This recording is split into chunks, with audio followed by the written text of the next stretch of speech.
Qué emocionante ordenar a alguien el domingo, hablando de impartición y que Dios está haciendo cosas nuevas. Estoy emocionado por ustedes, Pastora Beck Wiggins, ya está Pastor Chase refrescándose con el agua. Simplemente cansado de ser ordenado. Trabajo sediento. Necesita un descanso de agua después de eso. Preparándose para el ministerio. Creciendo esa capacidad. Estoy emocionado por ti. Tienes que prepararte, Pastor Chase, porque había unas preguntas. Yo me acuerdo cuando empezamos esta iglesia hace 9 años, teníamos preguntas que nos hacían a nosotros rápido y duras. Y todo el mundo tenía una opinión, ¿sabes? Todo el mundo tiene una opinión de cómo deberías estar haciendo las cosas, y tiene una opinión de qué deberías estar haciendo y lo que no deberías estar haciendo. Y no siempre viene tan directo pero tan directo, siempre viene como una forma de preguntar, ¿deberías estar haciendo eso o puedes hacer esto como una iglesia? Puede ser, hicimos muchas cosas locas cuando empezamos esta iglesia y muchas de las veces las preguntas que vienen con la gente nueva, y si eres nuevo el día de hoy, te voy a dar unas preguntas que hacer. La pregunta que amo es que cómo nos podemos involucrar aquí. Me encanta esa pregunta. Te voy a enseñar 13 formas de involucrarte. Me encanta esa pregunta. De hecho, la gran pregunta que me encanta, y eso es la pregunta así de experto, déjame decirte cómo hacer la pregunta al pastor, hacerle la pregunta correcta después de una vez venir aquí. ¿Cómo empezamos a diezmar? Sí, con el favor, tú eres alguien que realmente tiene el favor del Señor. Esa es la pregunta que me encanta. Y todas esas preguntas, como otras preguntas que venían con un cierto tono, diferente, ¿no? Y que no eran una pregunta de cómo puedo ayudar, pero ustedes van a ser un ministerio de solteros. No es una mala pregunta. Era eso, o un ministerio de jóvenes adultos, que yo no sé cuál es la diferencia entre solteros y adultos, jóvenes adultos. Es un chiste. Que va a ser así, ok.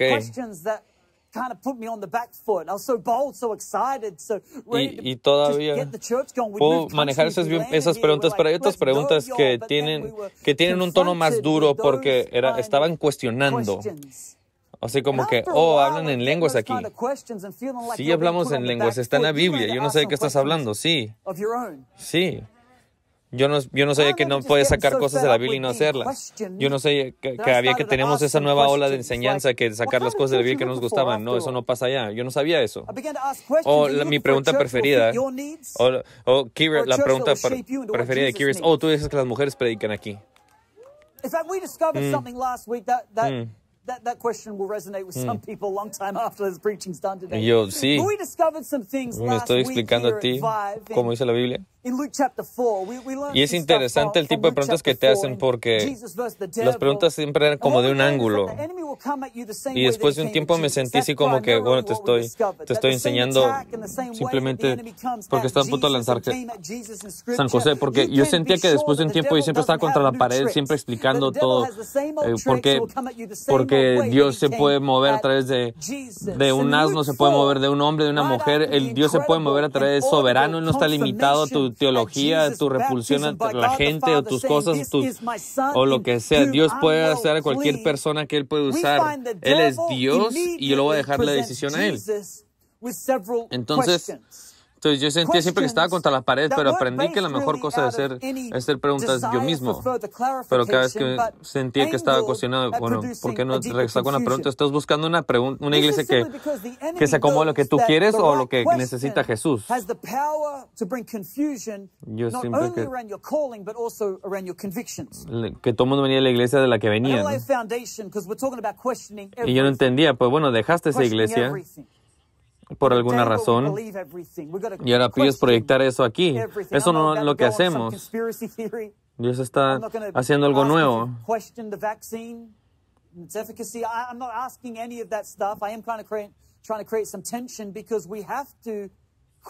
De hecho, algo que descubrimos la semana pasada en Lucas capítulo 4. Lucas capítulo 4 me encanta porque es cuando Jesús empieza su ministerio. Lucas capítulo 4 es cuando abre los manuscritos de Isaías, empieza El Señor está conmigo y me ha ungido y para liberar a los cautivos y sanar a los enfermos.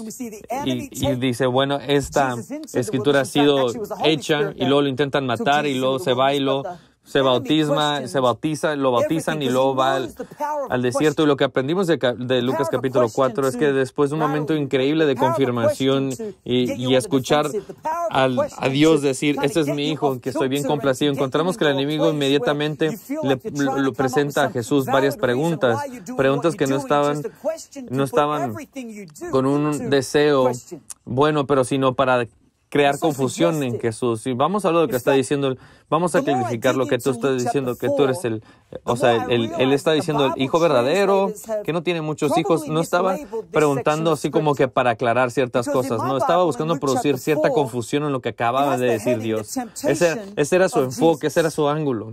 Esa era la meta del demonio, sino quitar a Jesús de su camino, sacarlo de ritmo, así como que preguntarle por dentro del llamado de Jesús. Y esto es porque el enemigo sabe que la pregunta correcta tiene el poder de traer confusión, no solamente a tu llamado, pero a tus convicciones en vida también.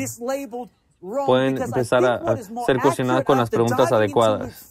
De hecho, entre más me meto a Lucas capítulo 4, lo más que me doy cuenta es que la Biblia traduce, los traductores de la Biblia a lo mejor como que no entendieron muy bien el contexto del pasaje, porque en mi Biblia, Lucas capítulo 4 el título dice la tentación de Jesús. Y yo entiendo porque muchas veces que el enemigo tenta a Jesús. Tenía hambre después de 40 días de ayunar. La Biblia dice que el enemigo dice, pues convierte esta piedra en pan. Eso hubiera sido tentador, y especialmente porque él podía. Habla del poder del cielo y de la habilidad de Jesús. Pero yo no creo que tenía mucho que hacer con la tentación. De hecho, yo creo que una etiqueta correcta para Lucas 4 era el cuestionamiento de Jesús. Porque cada ángulo y cada tentación venía con una pregunta. Porque repetidamente decimos que el enemigo cuestionaba a Jesús, si tú eres el Hijo de Dios. Ahora, esto es importante que nosotros podamos reconocer y encontrar, porque por años a mí me enseñan que el enemigo viene en forma de la tentación para intentar seducirte el momento de debilidad y el momento en que eres tentado, el momento en que tu fuerza falla y no puedes aguantarte de esa tentación, ahí es cuando el enemigo gana. Alguien más, no. Que cada predicación era de resistir la tentación, porque si te tenta, entonces el enemigo te toma. Y ahora estoy preguntándome, pues después de caminar con Dios y entender su gracia y el poder de su amor y que su gracia es suficiente para mí, ¿es realmente la meta del enemigo? Yo siento que esa es parte de la meta del enemigo, y créeme que sí te quiere tentar, pero yo creo al mismo tiempo, cuando sí me caigo, la gracia de Dios es tan prevalente y poderosa en mi mundo que el enemigo no ganó nada. No, yo creo que la meta del enemigo en nuestra vida es más siniestro que la tentación, un momento de debilidad donde nos sentamos mal de las cosas. Yo creo que su meta es usar tentación para que nos preguntamos nuestro llamado, cuestionemos nuestros llamados y nuestras convicciones y atorarnos en la vida, para atorarnos de progresar, para poner una cierta incertidumbre de lo que antes estábamos bien seguros, porque en una temporada tenemos el llamado de Dios tan claro en tu vida. Así cuando eres adolescente, cuando estabas en Vox Gen, y cuando el predicador decía algo, tú decías, sí, amén, y vamos. Yo necesito algo más, voy a la iglesia. Y después en la vida, circunstancias te pegan, las cosas cambian, las dinámicas cambian. Y esa convicción fuerte del llamado de Dios parece una confusión o un cuestionamiento luego en la vida. ¿Por qué es eso? Porque es algo que puede ser tan seguro el llamado de Dios, ahora es un cuestionamiento por la circunstancia. Pues así es como funciona el enemigo, es sutil, es como mucha táctica en tu vida, viene como una pregunta y es el enemigo cuestionándote y es claro, pero la pregunta suena como nosotros y nos cuestionamos a nosotros mismos. ¿Siguen conmigo? Estaba revisando nada más. Entonces lo que encontramos aquí es que este es el mismo plan del enemigo, no es nuevo, no hay nada nuevo nuevo del enemigo. Eso lo aprendimos la semana pasada. Los mismos trucos, las mismas cosas que le hizo a Jesús, es lo mismo que va a intentar contigo. Y lo vemos porque fue el primer ataque en la Biblia. Fue exactamente lo mismo. Lo vemos con Eva en el jardín. Cuando le preguntó a Eva, Dios realmente dijo que no comieran de ningún árbol del jardín. Entonces déjenme meterlos ahí. En Génesis 3, versículo 1, la serpiente era más astuta que todos los animales del campo que Dios el Señor había hecho. Así que le preguntó a la mujer, ¿es verdad que Dios le dijo que no comieran de ningún árbol del jardín? Nótese que no fue la tentación del sabor o como la apariencia de la fruta, no que era más atractiva en cualquier otro árbol o cualquier parte del jardín. De hecho, todos los árboles y todos los frutos eran accesibles a Adán y Eva, y uno que no era así como que brillaba ahora que era un mango de Australia. No era. Esto era lo que vemos en la palabra es que era el árbol que no podían comer. Pero no era la tentación que los atrapó, pero la duda que el enemigo sembró, lo que causó que se cayeran. Así, quiero darles algo de tácticas de cómo pueden oponerse al ataque del enemigo en esta vida. Entonces vemos que desde el jardín es la misma forma del enemigo. Quiere venir hacia ti, atacarte con duda y sembrar duda alrededor de lo que Dios dijo. Lo que Dios dijo de ti, lo que Dios dice sobre ti. Es muy siniestro porque no siempre es obvio. Pero no es tan obvio que te va a poner contra la pared y te va a poner en la defensiva en la vida. Lo que bueno es la táctica constante. Como los fariseos cuestionan a Jesús. Como vemos en Mateo 21-22, vas a tener 2 capítulos que vas a tener muchas preguntas que los fariseos y los saduceos. Y de hecho, inventé en el primer servicio, inventé un término faduceos. Entonces vamos a adoptar eso y vamos a ponerlo en la traducción de Adam de la Biblia. ¿Sí? Entonces, muchas preguntas que le siguen haciendo a Jesús, que empiezan a cuestionar su autoridad. Un ataque directo a su autoridad. Entonces, vean. Esta es una pregunta directa. Cuando en versículo 23, Jesús entró en el templo y mientras enseñaba se le acercaron los jefes de los sacerdotes y los ancianos del pueblo. En cuanto empezó a enseñar, ni siquiera perdieron tiempo. Entonces llegaron, ¿con qué autoridad haces esto? Lo interrogaron. ¿Quién te dio esa autoridad? Sí, ve, ¿quién les dio ese derecho?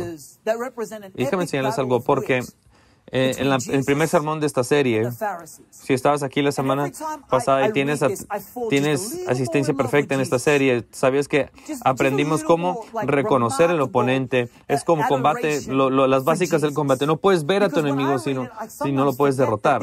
Entonces, reconocer a tu enemigo es importante. El día de hoy, no quiero enseñarles cómo reconocerlo, yo quiero enseñarles cómo reconocer el ataque. Y la primera cosa que tienes que reconocer es que esto aquí se llama una pregunta directa. Escribe eso, vas a tomar buenas notas y ganarte un lugar en el cielo. Toma notas. Pregunta directa. Es una pregunta directa. Esta es la forma de un ataque que es directo y que es brutal. Es obvio. Siempre es agresivo y siempre es confrontacional. Y el tino de este tipo de preguntas es que ustedes logren reaccionar. Esa es la meta. Esa es la meta de sacarlos de balance, de hacerlos perder su paz, que empiezan en un lugar de, ¿quién soy yo ahorita? Alguien estaba en ese lugar porque están reaccionando, porque algo los provocó o algo los provocó. Y es ustedes, y bueno, por alguna razón no es la cosa correcta, el momento correcto, y bueno, están reaccionando y están teniendo, y dicen, wow, tú eres más tranquilo antes de esto, pero te llega, y eso es porque este tipo de ataque directo trabaja en cualquier área de intimidación o lo que sea, y es duro, y es así, empezando, viene de ninguna parte, simplemente te te ataque justo cuando no estás sospechando. Es una pregunta directa justo cuando Jesús se sentó a enseñar. ¡Bam! Vienen hacia Él. ¿Qué derecho tienes para hacer esto? ¿Con la autoridad de quién? Y esto es una pregunta directa, y esto es un ataque. Pero mientras unas preguntas son directas, otras preguntas son engañosas.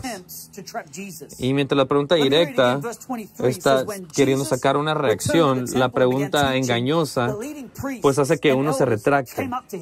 Es una forma diferente. La directa hace que nos paremos y que a lo mejor perdemos la tranquilidad, y la pregunta engañosa pues nos hace que nos arrinconemos, que nos alejemos de la situación. ¿Todos están aquí? Ok, quiero saber que todos están conmigo. La pregunta engañosa es muy sugestiva. Es muy difícil de ver. Poner el dedo ahí es muy sugestiva. Es astuta. Es una pregunta que te arrincona y que causa incertidumbre lo que tú has hecho y lo que Dios te ha llamado a hacer. Y el pasaje vemos con los fariseos que sus tácticas de ser directas y se vuelven más engañosas. Por ejemplo, en Mateo 22 vemos que de una pregunta directa acerca de la autoridad de Jesús al confrontarlo a pagar impuestos. ¿Okay? Eso que tiene que ver con cualquier cosa. Literalmente en ningún lado en 22 versículo 15 dice: entonces salieron los fariseos y tramaron contra cómo tenderle a Jesús una trampa con sus mismas palabras, enviarlo de discípulos junto a los herodianos, los cuales le dijeron: Maestro, sabemos que eres un hombre íntegro. Ahora, esta es la misma gente que previamente estabas diciendo qué derecho tienes para enseñarnos ahora diciendo esto, ¿no? Sabemos que eres hombre íntegro y enseñas el camino de Dios de acuerdo con la verdad. No te dejas influir por nadie porque no te fijas en las apariencias. Danos tu opinión. ¿Está permitido pagar impuestos al César o no? Ahora, cuando leo esto, me da así como que ciertos recuerdos. ¿Te acuerdas cuando volábamos internacionalmente? ¿Te acuerdas cuando volabas de diferentes países? ¿Podíamos hacer eso todavía? Y me trajo un recuerdo de cuando veníamos al país y hay esto que se llama inmigración. ¿Alguien se acuerdan cuando pasaba por inmigración? ¿Sí? Sí, literalmente la cosa más, con mucho miedo, me daba mucho miedo. Me acuerdo la primera vez que venimos a Estados Unidos Dios estaba hablando con nosotros, se plantaron una iglesia aquí en el área de la bahía y no sabíamos todavía, pero sabíamos que hacíamos una cosa espiritual y pues haríamos un viaje para ver, ¿no? Y espiaríamos la tierra, ¿no? Y de hecho, bueno, 2 espías, ¿no? Venían con un buen reporte. Y bueno, salimos en este viaje para ver y llegamos a inmigración y el oficial me estaba portando bien. Yo: hola oficial, gusto conocerle, me estaba portando bien y aquí están los documentos. Y me acuerdo ¿y cuál es el propósito de tu viaje? Y literalmente estaba a punto de ser honesto, porque soy íntegro así. Y estaba a punto de decir: voy a espiar la tierra. Y dándome cuenta que estaba hablando con los oficiales de inmigración, no es una buena idea, al menos de que pues te atoren ahí y te revisen todo. Entonces, en un momento de pánico, de no saber qué va a salir, yo lo cambié de vamos a espiar la tierra, bueno, venimos a ver amigos. Entonces dijo: no declaraste nada. Y yo dije: no, señor. Entonces, ¿dónde están los regalos? Si vas a ir a ver amigos, pues seguro trajiste amigos. Trajiste regalos para tus amigos. Y yo no tenía nada. Lo único que pude decir es: somos malos amigos.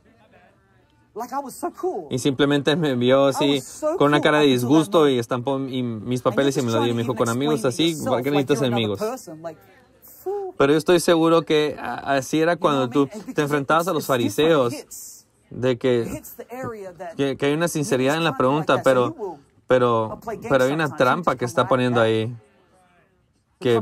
Bueno, van a atrapar y siento que sí tengo que ser seguro porque se siente así como que algo así, porque cuando sientes que los fariseos también estaban en contra de pagar impuestos a Roma, ellos enseñaban en contra de eso, pero lo usaban en un momento oportuno para atrapar a Jesús.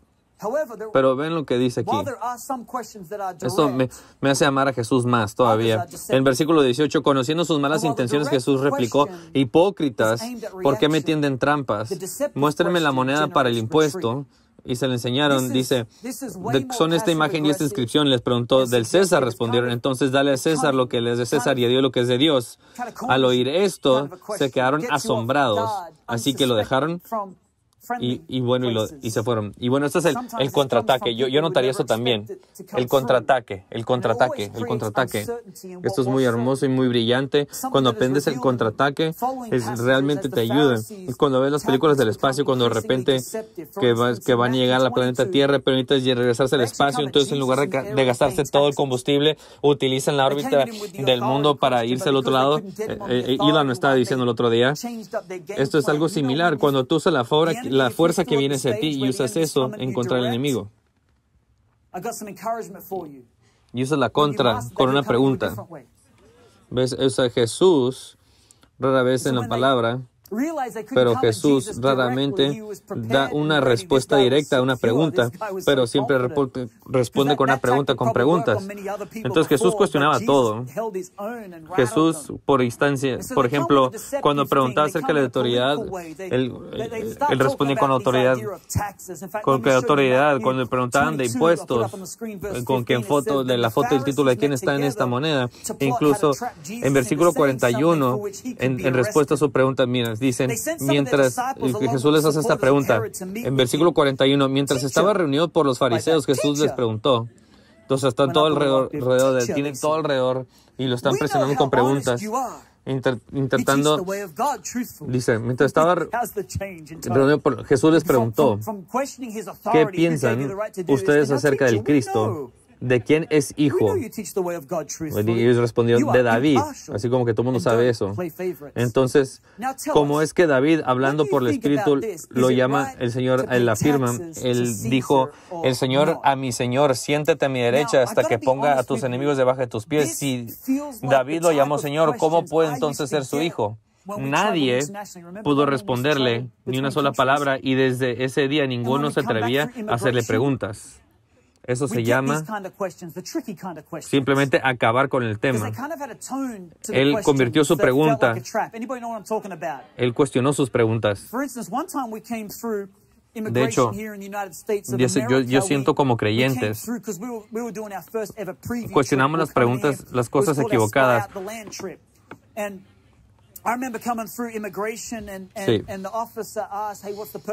Sí, los creyentes están muy ocupados cuestionando autoridad.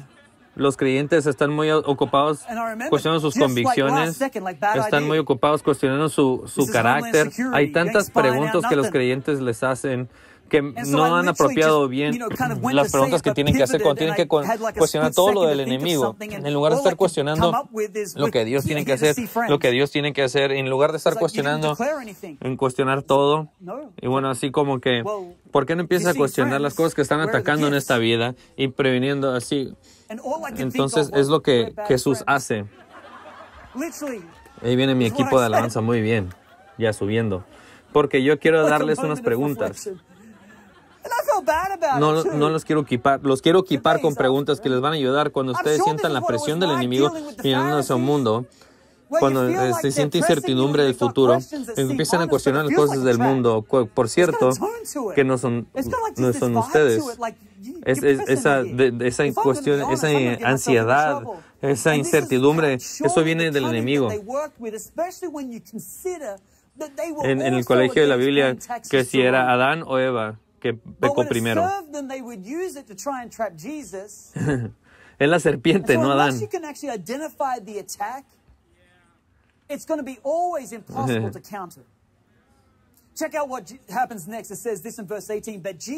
Por eso las mujeres no pueden predicar. You hypocrites. See, he reacts to deception with directness. You hypocrites, he said, why are you trying to trap me? Todos se portan mal ustedes. Engañoso. ¿Sabes? Estamos cuestionando las cosas equivocadas. Nuestro llamado, nuestras convicciones, hay que meter la palabra de Dios. Si nos estamos dando incertidumbre en nuestra vida, tengo unas buenas preguntas para ti. Tengo unas buenas preguntas para ti. Preguntas alrededor de ¿quién soy yo? Es lo que Jesús preguntaba. Eso es increíble. ¿Quién dice la gente que soy? Y ves, a lo mejor tú no tienes todas las respuestas, pero ¿qué tal si haría las preguntas correctas? Lo que eso va a producir es una gran confianza, porque hay veces que reconocer el ataque del enemigo, pero hay veces que no sé de dónde viene el enemigo. Y cuando viene a mí con preguntas acerca de mi habilidad de ser líder de una iglesia global o llevarnos una nueva temporada, yo he aprendido a hacer las preguntas correctas. ¿Ya no estás derrotado? Esa es una buena pregunta que hacer. ¿O por qué no haces la pregunta? ¿Qué no la Biblia dice que su gracia es suficiente? Que tienen la pregunta correcta, que es una manera de táctica de convertir una táctica en una pregunta. Y sabes, eso es muy poderoso.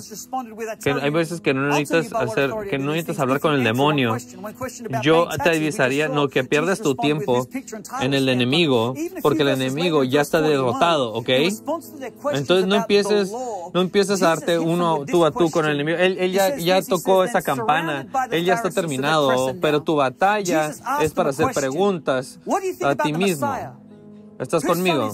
Déjame enseñarles unas cosas. Siéntense un minuto. Siéntense porque les quiero enseñarles unas preguntas que Jesús hace en la Escritura. Y Jesús es una buena idea que ustedes las hagan también. Como esta. Jesús sí preguntó, ¿quién soy yo? ¿Y quién dice la gente que soy? Vemos eso en Mateo 16:15. No porque él no sabía, porque él quería recordarles a los discípulos que él era el Mesías.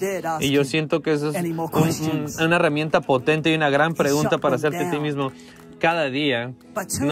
Dios, ¿quién dices que soy yo? Porque yo sé que la gente está diciendo de mí.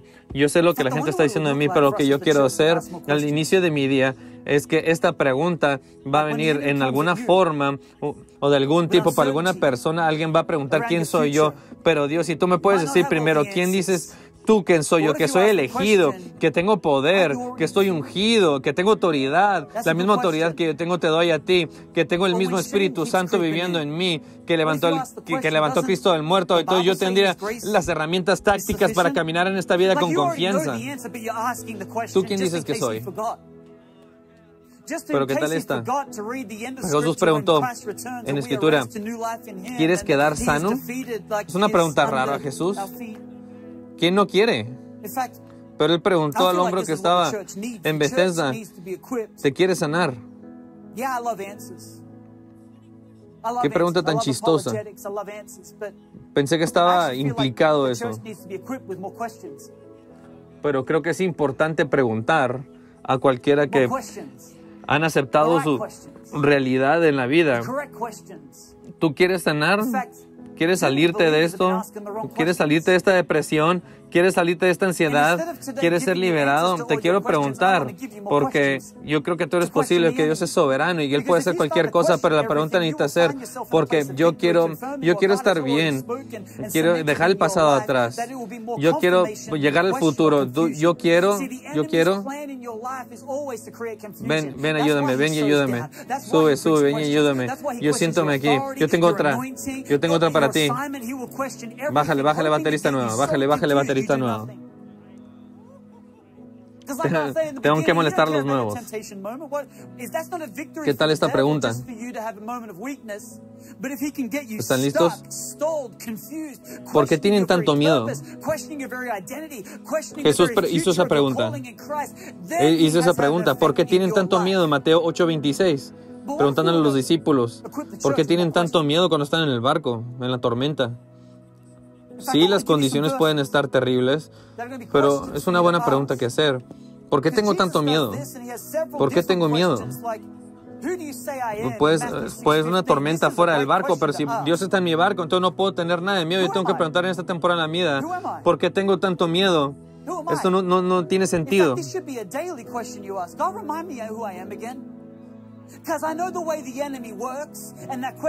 Me gusta esta pregunta de Jesús.